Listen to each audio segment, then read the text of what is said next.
ला इलाहा इल्लल्लाह इंसान को गैरत देता है। हम किसी के जूते पॉलिश करने वाले नहीं हैं।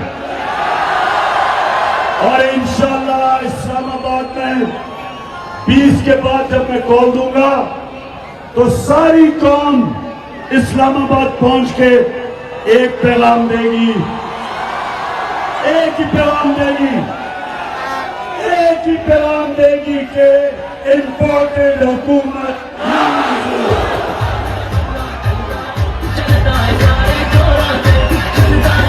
ये कंटेनर खड़े कर दे, 30 लाख लोग से ज्यादा इस्लामाबाद आएंगे इंशाअल्लाह। जरा फिर से, क्योंकि ये सारे डर डर के इस जलसे को देख रहे होंगे,